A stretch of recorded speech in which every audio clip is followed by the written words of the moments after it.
Friends, welcome to my YouTube channel. Friends, अभी 2 दिन पहले ही सेंट्रल गवर्नमेंट ने दिल्ली की 1731 अनऑथराइज कॉलोनीज जो कि पीएम उदय की लिस्ट में थी, उनमें से 1511 कॉलोनीज में रहने वाले लोगों को उनके घरों का मालिकाना हक देने की पावर डीडीए से छीन के दिल्ली सरकार को दे दी है। ये मैंने आपको बताया भी था। और ये कहा गया है कि ये कॉलोनीज जैसी है वैसी ही रहेगी, मतलब कि उसी दशा में रेगुलराइज की जाएगी। उसमें ऐसा नहीं है कि उसका लेआउट वगैरह हम पास कराएंगे, हम उसको अप्रूव कराएंगे, ऐसा कुछ नहीं। इन 1511 कॉलोनीज को as is where is base पे रेगुलराइज किया जा रहा है। तो ये भी बोला गया कि भाई रेगुलराइज तो कर रहे हैं, लेकिन ये सारी की सारी रेजिडेंशियल कॉलोनीज होंगी, मतलब कि इसमें कॉमर्शियल से रिलेटेड कोई भी शब्द का इस्तेमाल नहीं किया गया। तो क्या इसका मतलब यह है कि इन अनऑथराइज कॉलोनीज में कोई दुकानें नहीं खुलेंगी, कोई जिम नहीं खुलेंगे, कोई छोटे मोटे कॉमर्शियल एक्टिविटी वहाँ पे नहीं होगी? ऐसा कुछ नहीं है, होंगी, लेकिन इसके लिए कुछ शर्तें हैं। वो शर्तें हम गैजेट नोटिफिकेशन में देखेंगे। फ्रेंड्स, इसके अलावा इस गैजेट नोटिफिकेशन में एक चीज़ और है जो कि बहुत ज़्यादा खटक रही है और बहुत ज़्यादा परेशान करने वाली है। अब वो यह है कि यदि आपका घर अनऑथराइज कॉलोनीज में है, इन 1511 अनऑथराइज कॉलोनीज में है, और आप मतलब अपने घर को तोड़ के डेमोलिश करके दोबारा से नया घर बनाते हैं। मान लीजिए घर पुराना हो गया, ख़राब हो गया, भाई उसकी दीवारें टूट फूट रही है, छत टूट फूट रही है, तो आप चाहते हैं कि मैं अपने घर को तोड़ के दोबारा से बनाऊं। तो ऐसी दशा में आपको अपना घर आधा छोड़ना पड़ेगा। आधा मतलब मान लीजिए आपका 50 गज का प्लॉट है, ठीक है, उस पर आपने मकान बनाया हुआ है। मकान पुराना हो गया, 20 साल 25 साल 30 साल पुराना है। आप चाहते हैं कि भाई अब नया मकान बनाऊंगा, मकान को तोड़ देता हूँ, दोबारा से नया बनाऊंगा। तो आप सिर्फ 25 गज पे ही मकान बना सकते हैं। आप बोलोगे ये क्या लॉजिक है, ये थोड़ा होता है, ये क्या बेवकूफ़ बनाने वाली बात है? अरे यार, मैं ये नहीं कह रहा हूँ, मैं नहीं कह रहा ये सब चीज़ें। ये जो गवर्नमेंट ने गैजेट नोटिफिकेशन निकाला है इन कॉलोनियों से रिलेटेड, उसमें लिखा हुआ है। अभी देख लेंगे अभी हम। देखिए फ्रेंड, ये है गैजेट नोटिफिकेशन जो कि 6 अप्रैल 2026 को रिलीज़ किया गया है। दिल्ली विकास प्राधिकरण अधिसूचना। देखिए फ्रेंड्स, इसमें क्या क्या इन्होंने बताया है, थोड़ा एक बार गो थ्रू कर लेते हैं। दिल्ली विकास अधिनियम 1957 की धारा 57 द्वारा प्रदत्त शक्तियों का प्रयोग करते हुए दिल्ली विकास प्राधिकरण केंद्र सरकार के पूर्व अनुमोदन से राष्ट्रीय राजधानी क्षेत्र दिल्ली अनधिकृत कॉलोनियों में निवासियों के संपत्ति अधिकारों की मान्यता विनियम 2019 से आगे संशोधन करने के लिए निम्नलिखित विनियम बनाता है। फ्रेंड्स, यहाँ पे बता रहे हैं कि 2019 में पीएम उदय स्कीम लागू हुई थी और उसमें अमेंडमेंट की जा रही है, और उससे रिलेटेड मतलब जो अमेंडमेंट की जा रही है उससे रिलेटेड विनियम यानी कि रेगुलेशन बनाए जा रहे हैं, रूल्स एंड रेगुलेशन बनाए जा रहे हैं। इन रेगुलेशंस को राष्ट्रीय राजधानी क्षेत्र दिल्ली अनधिकृत कॉलोनियों में निवासियों के संपत्ति अधिकारों की मान्यता विनियम 2026 कहा जा सकता है। ये आधिकारिक राजपत्र में इनके प्रकाशन की तिथि से लागू होंगे। मतलब कि ये जो रूल्स रेगुलेशन है 6 अप्रैल 2026 से लागू हो चुके हैं। ठीक है फ्रेंड्स, अब देखिए इसमें सब रेगुलेशन 5 में दिल्ली विकास प्राधिकरण शब्दों के स्थान पर राष्ट्रीय राजधानी क्षेत्र दिल्ली सरकार प्रतिस्थापित किए जाएंगे। मतलब कि जो अनऑथराइज कॉलोनीज को पक्का करने के लिए, यानी कि उनके कन्वेंस डीड बनाने के लिए, उनको मालिकाना हक देने के लिए जहाँ जहाँ डीडीए लिखा है वहाँ वहाँ अब एनसीटी ऑफ दिल्ली लिखा जाएगा। ठीक है, सीधी सी बात, हर जगह यही है। मतलब जैसे कि सब रेगुलेशन 5 में लिखा है, सब रेगुलेशन 6 में लिखा है, जहाँ जहाँ डीडीए वर्ड लिखा है वह डीडीए वर्ड जो है रिप्लेस कर दिया जाएगा राष्ट्रीय राजधानी क्षेत्र दिल्ली सरकार से। यानी कि आप जो भी आपको कन्वेंस डीड मिलेगी वो दिल्ली गवर्नमेंट देगी, ना कि आपको डीडीए देगा। तो इन सभी पॉइंट्स में यही लिखा गया है कि जहाँ जहाँ डीडीए लिखा गया है वहाँ वहाँ अब राष्ट्रीय राजधानी क्षेत्र दिल्ली सरकार लिखा जाएगा। ठीक है फ्रेंड्स, आगे यहाँ पे देखेंगे सब रेगुलेशन 2 में जो भी कॉलोनियाँ रखी गई है, यानी 1511 कॉलोनियाँ, उनमें जो भी लैंड है या फिर वहाँ पे जो भी घर बने होंगे, उनका जो यूज़ होगा सिर्फ रेजिडेंशियल पर्पस के लिए होगा, बशर्ते वर्तमान में सुविधा दुकानों के रूप में उपयोग किए जाने वाले भूखंडों को निम्नलिखित शर्तों के अधीन विनियमित किया जा सकता है। अब भाई वहाँ पे मतलब अनऑथराइज कॉलोनी में दुकानें खुलेंगी तो उनके लिए कुछ टर्म्स एंड कंडीशन रखी गई है। कंडीशन ये है कि जहां ऐसे भूखंड की पहुंच 6 मीटर के न्यूनतम मार्गाधिकार वाली सड़क से है, मतलब कि जहां पे भी दुकान या जो भी कॉमर्शियल एक्टिविटी चलेगी, यदि वहां पे मतलब जाने का रास्ता जो है कम से कम 6 मीटर सड़क वाली है, तो वहां पे जो कॉमर्शियल एक्टिविटी चलेगी वह 20 स्क्वायर मीटर से ज्यादा की नहीं होगी। ठीक है, 20 स्क्वायर मीटर से ज्यादा की कॉमर्शियल एक्टिविटी नहीं चलेगी यदि वहां पे जाने का रास्ता जो है मिनिमम जो सड़क है वह 6 मीटर तक की है। तो दूसरी चीज, और जहां पे 6 मीटर से कम की सड़क है वहां पे 10 स्क्वायर मीटर से ज्यादा का यूज नहीं होगा कॉमर्शियलाइज, मतलब कि कॉमर्शियल यूज जो है 10 स्क्वायर मीटर से ज्यादा का नहीं होगा जहां पे सड़क जो है 6 मीटर से कम की होगी। ठीक है, किसी निवासी से दिल्ली नगर निगम या संबंधित स्थानीय निकाय द्वारा इस संबंध में प्रदान किए गए ऐसे प्रपत्र में सभी पहलुओं से पूर्ण आवेदन प्राप्त होने पर यह रेगुलराइजेशन का प्रमाण पत्र जारी करेगा। तो ये तो खैर बात की बात है, 24 तारीख के बाद ये सब होगा। फ्रेंड्स, ये जो कॉलोनियां पास की जा रही है वह जैसा है जहां है आधार पर की जा रही है, मतलब रेगुलराइज की जा रही है। ठीक है, अब देखिए फ्रेंड्स, जो मैं आपको यहाँ पे दिखाना चाहता हूँ, ठीक है, तो जैसा है वैसा है, उसी आधार पे की जा रही है, बशर्ते बशर्ते ये देखिए, ये आ गया ना बशर्ते, यहाँ पे एक शर्त डाल दी इन्होंने, ऐसी अनधिकृत कॉलोनी या उसके किसी भाग या समूह को अनुमोदित या अधिसूचित लेट आउट योजना का अभाव उनके नियमितीकरण के विचार करने में बाधा नहीं आएगा। ठीक है भाई, यदि आपकी कॉलोनी 1511 कॉलोनियों की लिस्ट में है, ठीक है, तो वहां पे आपका कॉलोनी का लेआउट बना हो नहीं बना हो कोई फर्क नहीं पड़ता, उन्हें मतलब रेगुलराइज किया जाएगा। तो ये तो अच्छी बात है, बढ़िया बात है। ठीक है, दूसरी चीज आप देखेंगे, विचाराधीन संरचना की ऐसी पहुंच के लिए बाधा मुक्त सार्वजनिक सड़क तक सीधी पहुंच होनी चाहिए। चलो ये तो खैर बात की बात है। ठीक है, तीसरी चीज, ये बहुत इंपॉर्टेंट है, ये बहुत ध्यान से पढ़ना और समझना, ये अब आप ही बताना कहां तक ठीक है।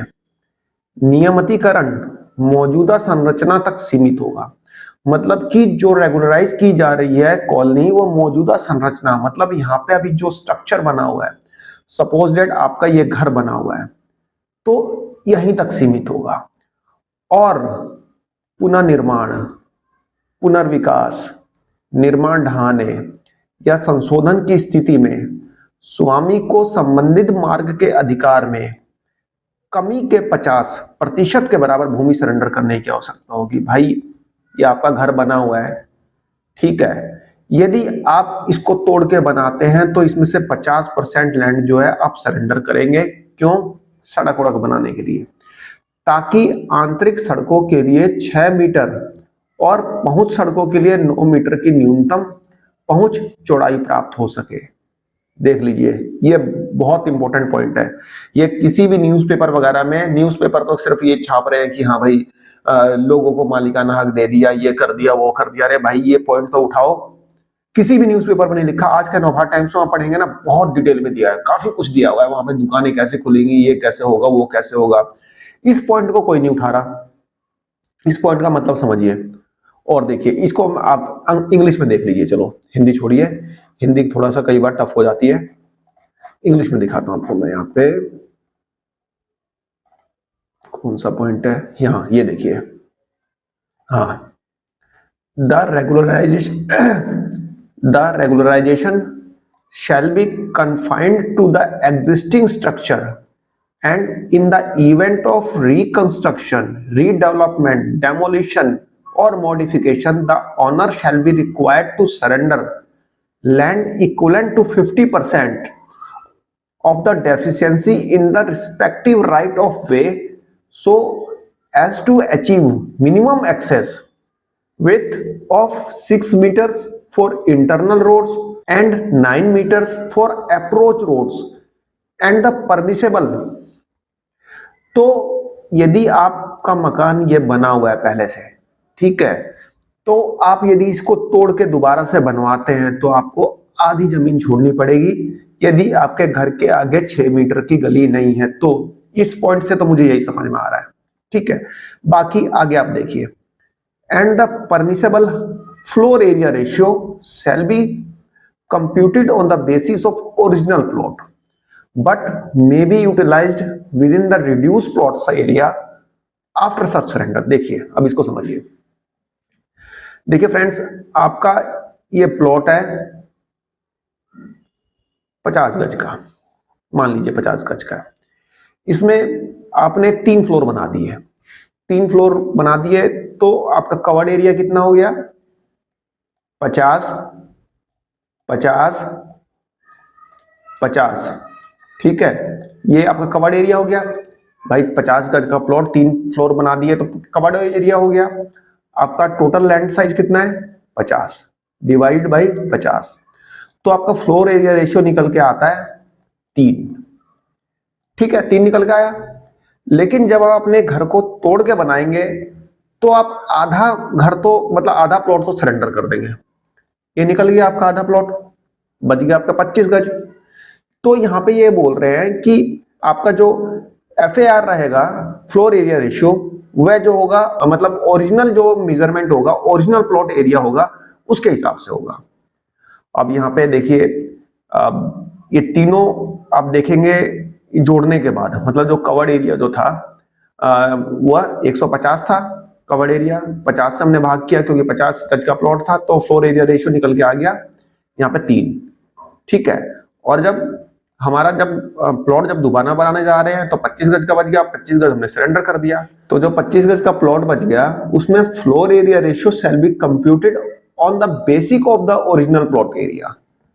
भाई अभी हमने देखा कवर्ड एरिया 150, ठीक है, और 50 से हमने डिवाइड किया था। ठीक है, फ्लोर एरिया रेशियो निकल के आया 3। लेकिन जब आपका 25 गज का प्लॉट बच गया ना, तो उसके हिसाब से ये बोल रहे हैं कि हाँ भाई, तो आपको जो FAR है, फ्लोर एरिया रेशियो, वो ओरिजिनल प्लॉट एरिया के हिसाब से हम देंगे। इसका मतलब तो यही हुआ कि ओरिजिनल प्लॉट एरिया ये हुआ, और 25 गज आपने छोड़ने के बाद 25 गज आपका बचा, तो यानी कि आप 150 गज तक आप बना सकते हैं। अब 150 गज कैसे बनाएंगे? 25 गज नीचे, उससे ऊपर 2, 75, 100, 125, यानी कि आप 6 फ्लोर तक बना सकते हैं। अब आप बोलेंगे कि भाई दिल्ली में तो पार्किंग छोड़ के 4 फ्लोर बना सकते हैं। ठीक है, 17.5 मीटर ऊंचाई होती है।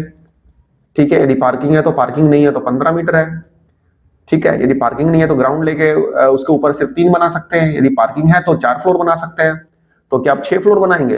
भाई DDA के जो फ्लैट्स बनते हैं वो 15-15 फ्लोर बनते हैं, लेकिन उनका एरिया होता है, जो लैंड का एरिया होता है ज्यादा होता है, कुछ 1000 गज या 2000 गज या 5000 गज जो भी होता है, कुछ पर्टिकुलर एरिया से ज्यादा में आप कितनी मंजिल भी उठा सकते हैं, मतलब उसका एक रूल होता है। ठीक है, 5 मंजिल, 7 मंजिल, 8 मंजिल ये भी होता है। ठीक है, जैसे DDA के फ्लैट्स बन रहे हैं। लेकिन यहाँ पे ये बोल रहे हैं कि भाई आधा लैंड आप सरेंडर करके, बाकी FAR जो है आपका जो ओरिजिनल लैंड का जो मेजरमेंट होगा उसके हिसाब से होगा। तो इसका मतलब तो यही हुआ। अब देखिए ये क्या करते हैं, कैसे करते हैं, इस चीज को क्लियर करना चाहिए। ये गवर्नमेंट को ये क्लियर करना चाहिए, ये चीज क्लियर नहीं है। भाई कोई अपनी आधी जमीन क्यों छोड़ देगा? भाई मैं अपना प्लॉट 100 गज का मेरा प्लॉट है, ठीक है, मेरा घर पुराना हो गया, मैं तोड़ के बनाऊंगा तो क्या 50 गज में बनाऊंगा? क्या 50 गज छोड़ दूंगा इनके लिए? तो ये कौन सा इन्होंने रेगुलराइजेशन कर रही है 50 गज छोड़ के बनाएंगे? अब इसका मतलब तो यही हुआ ना, जो आप ध्यान से पढ़ेंगे इसको तो यही मतलब निकल के आ रहा है।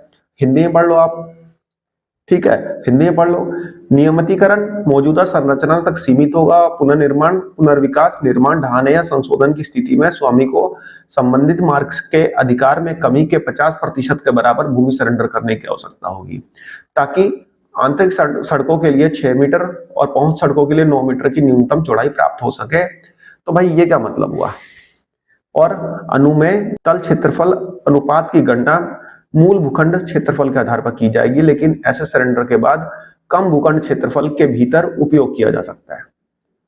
अब पता नहीं क्या ये क्या बना रखा है, क्या इन्होंने किस हिसाब से किया। अब ये क्लैरिफिकेशन गवर्नमेंट को देना चाहिए। यहाँ पे नहीं देंगे तो फिर दिक्कत है भाई।